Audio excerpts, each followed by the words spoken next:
I mean the old-fashioned ones, you know, the old-fashioned women. Oh, God, you know, the ones with wombs. Like, if women are actually equal to men, then there would be no WNBA, would there? I love the new women. I know the new women. They're great, aren't they? You know, the new ones we've been seeing lately. They were... Picture this.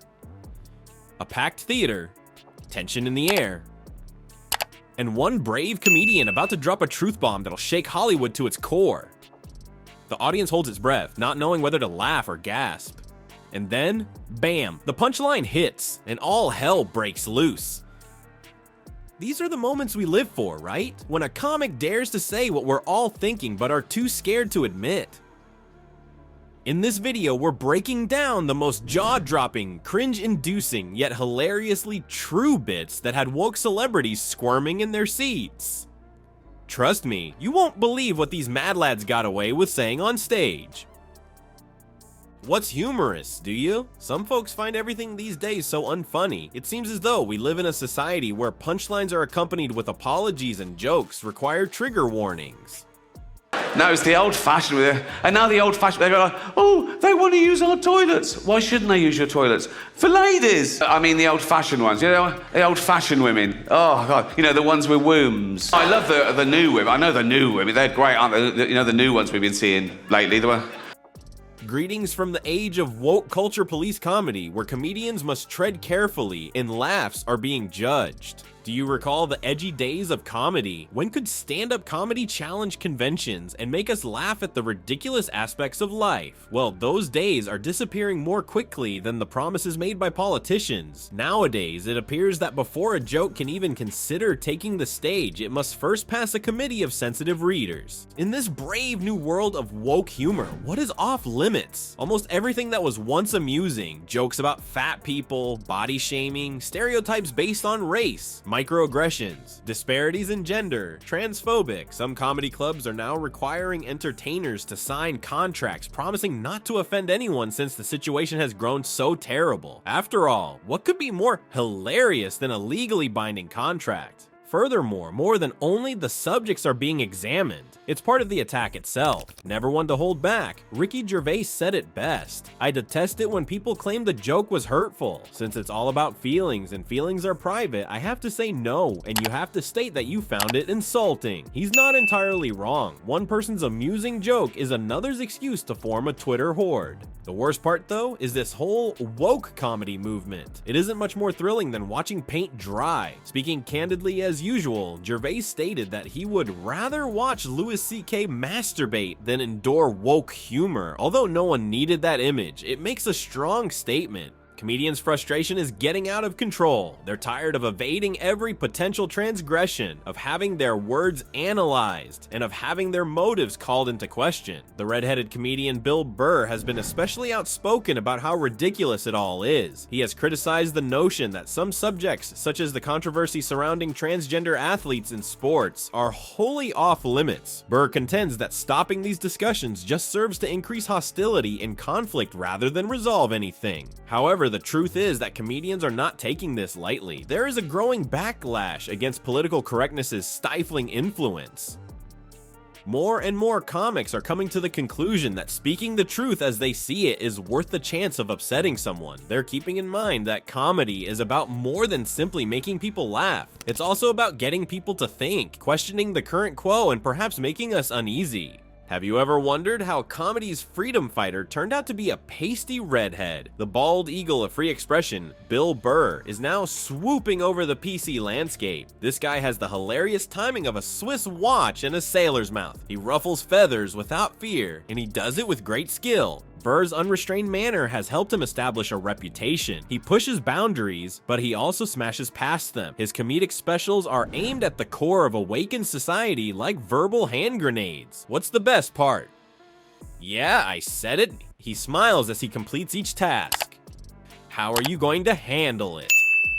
Let's now discuss some of Burr's more contentious statements. This man has the ability to hit delicate subjects more forcefully than a heavyweight fighter. Consider his remarks regarding transgender athletes. When Burr raises concerns about the fairness of permitting a former 80th ranked player in men's tennis to participate as a woman after transitioning, he doesn't mince words. He admits outright, you can be a dude ranked 80th in the world, and now you're the #1 tennis player in the world.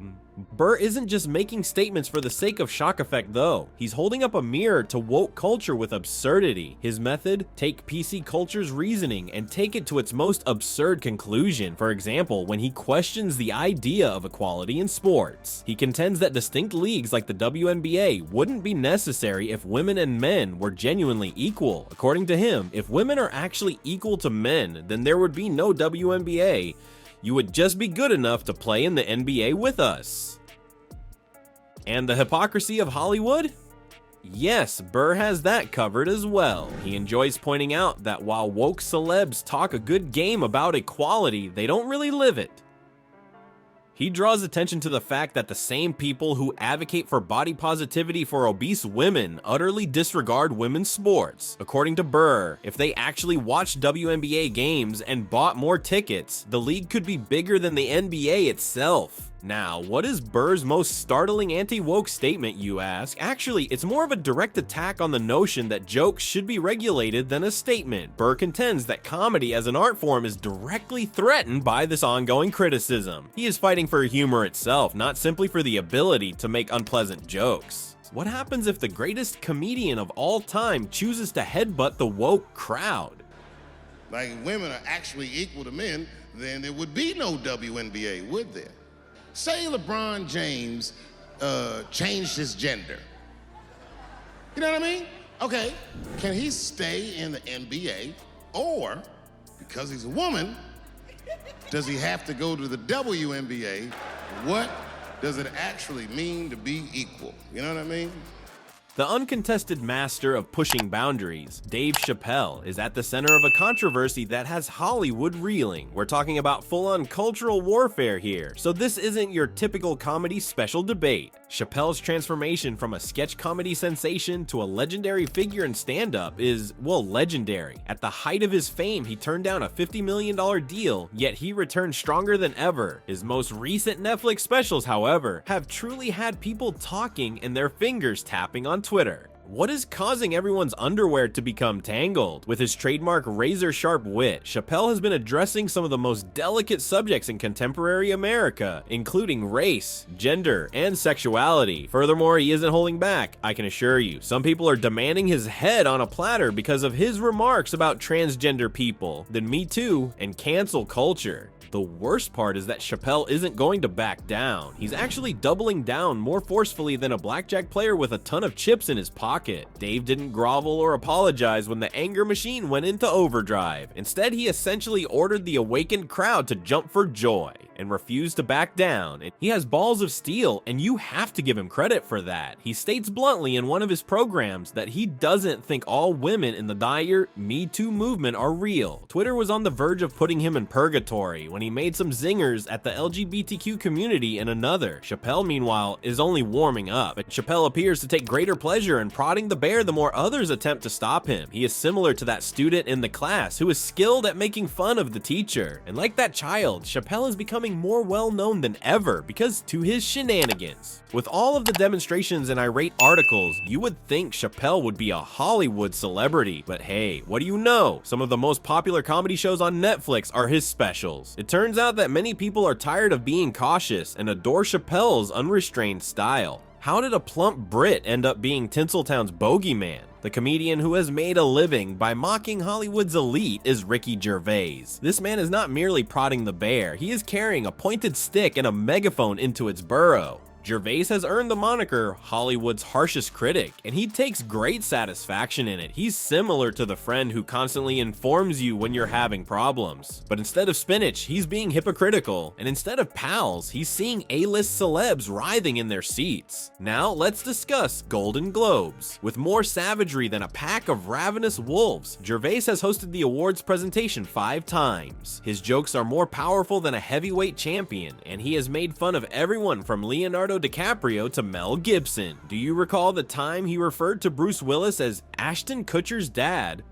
Or his implication that Caitlyn Jenner had not done anything to support female drivers? The audience's responses range from "oh no he didn't" gasps to anxious laughing. The problem is that Gervais isn't just flinging fists at random. He has a plan, and it revolves around exposing the ridiculousness of woke culture by exploiting his insider knowledge. Like a double agent, he enters the glamorous world of Hollywood and then exposes its dark secrets. Consider his criticism of woke celebrity conduct. Stars who use their platforms to lecture the public on social concerns are frequently made fun of by Gervais. He once said, "You say you're woke, but the companies you work for, Apple, Amazon, Disney, if ISIS started a streaming service, you'd call your agent." It's not just about making people laugh though. It's also about exposing the hypocrisy of people who assert their moral superiority while ignoring their own inconsistencies. Surely this guy's pushed it too far at some point, right? Is what you may be thinking right now. Hold on tight, because Gervais' most outrageous anti-woke comment is hilarious. He addressed transgender issues head-on in his Netflix series, Supernature. Fully aware that it would cause controversy, and it caused debate, Gervais, however, refused to give up. Rather, he intensified his argument, stating that comedy ought to be a space where all subjects are acceptable. This leads us to Gervais' lecture against cancel culture, which went viral. He issued the following warning in a rare moment of gravity. If you're even somewhat conservative on Twitter, you're Hitler. You're Stalin if you're even remotely liberal on Twitter. You're still Hitler even if you're a big leftist. It serves as a sobering reminder that in the realm of social media fury, the one who cancels today could easily become the one who cancels tomorrow.